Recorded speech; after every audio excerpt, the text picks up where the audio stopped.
Praise lord. ప్రభువైన యేసు నామములో అందరికీ వందనములు. దేవుని వాక్యంలో నుంచి 2 దినవృత్తాంతం 16వ అధ్యాయం 9వ వచనం. తన ఎడల యథార్థ హృదయం గల వారిని బలపరచుటగా యెహోవా కనుదృష్టి లోకమందంతటా సంచారం చేయుచున్నది. ప్రియమైన వాళ్ళారా, ఇక్కడ ఎంతో ఘనమైన మాట రాయబడింది.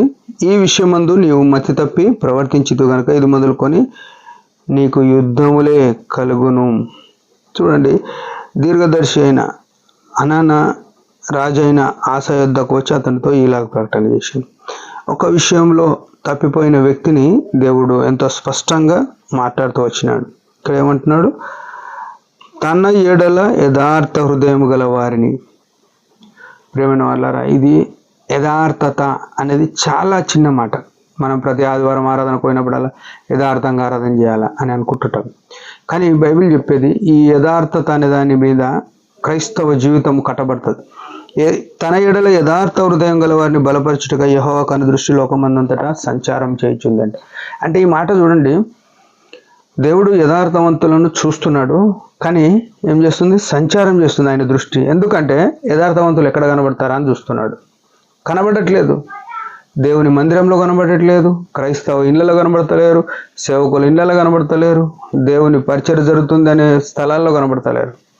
ప్రేమైన వాళ్ళారా, ఎందుకంటే వారిని బలపరుచుదాం అనుకుంటున్నాడు. వారికి ఎలాంటి శత్రు యుద్ధం లేకుండా, వారి మీద ఏ శత్రువుకు జయం లేకుండా ఆయన కాపాడదాం అనుకుంటున్నాడు. ఈ ఉదయకాల సమయంలో మనం పరిశీలించుకోవాల్సిన విషయం ఏంటంటే, తన ఎడల యేసు రక్తంతో విమోచింపబడిన మనము దేవునితో నిబంధన చేసుకుంటున్నాం. ఏమని? ప్రభువా, ఇక బతుకుట నీ కొరకే అని బాప్తిసంలో సాక్ష్యం ఇస్తున్నాం. రక్షింపబడిన తర్వాత ప్రభు బలలో చేవేస్తున్నాం. ప్రభువా, నీ పరిశుద్ధత తగినట్టు నేను పరిశుద్ధుని అనే ఉద్దేశంతో చేస్తున్నాం. ఆడికి క్షమాపణ అడిగి, ప్రభువా నన్ను క్షమించు అని అడిగి మనం బలలో చేవేస్తున్నాం. కానీ మన రక్షణ తీర్మానము, మన బలలో చేవేట మనల్ని ఏమైనా ప్రోత్సహించేట్టుగా అవి ఆచారంగా అయిపోయినాయి. ఏ పనైనా నేర్చుకునేటప్పుడు అది ఈజీగా కష్టంగా అనిపిస్తుంది, కొన్ని రోజులు అయినాక అది ఈజీ అనిపిస్తుంది. ఇప్పుడు దేవుని మందిరానికి పోయేటోళ్ళ విశ్వాసుల పరిస్థితి కూడా ఆచారముగా, లేకుంటే అలవాటుగా, లేకుంటే ఒక మతములో బతకొద్దు.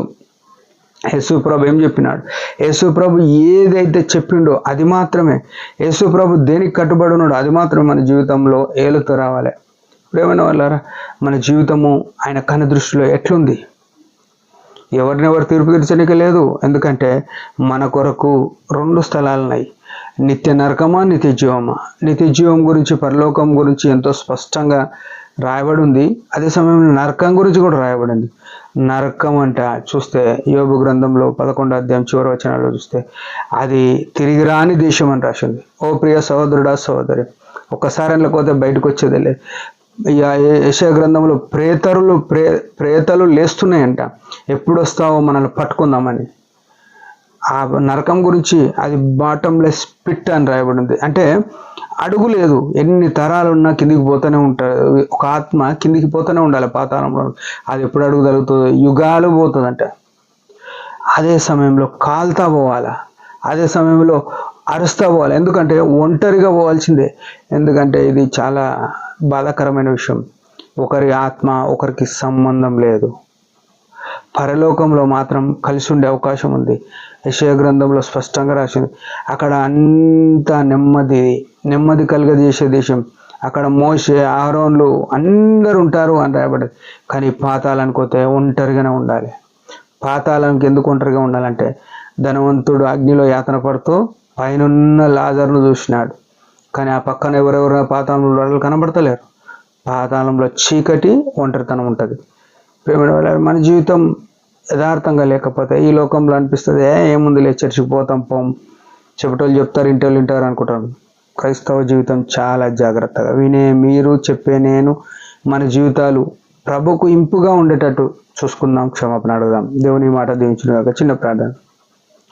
ప్రభు తండ్రి, యేసు ప్రభు నామములో వందనాలు. నీ రక్తంతో కడగండి. యథార్థత నడిచిపెట్టి అనేక సార్లు నడిచి తిరిగినామని నన్ను కూడా క్షమించి సరిచేయండి తండ్రి. వింటున్న మా ప్రియులందరినీ కూడా ప్రత్యేకంగా దృష్టించి క్షమించి సరిచేసి యథార్థత కలిగి మీ కన్ను దృష్టిలో ఉండగలిగే కృపను మేము యేసు నామములో ప్రార్థిస్తున్నాం తండ్రి. ఆమేన్. మీరు అందరి పరిచయం గురించి భారంగా ప్రార్థన చేయండి. Praise the lord.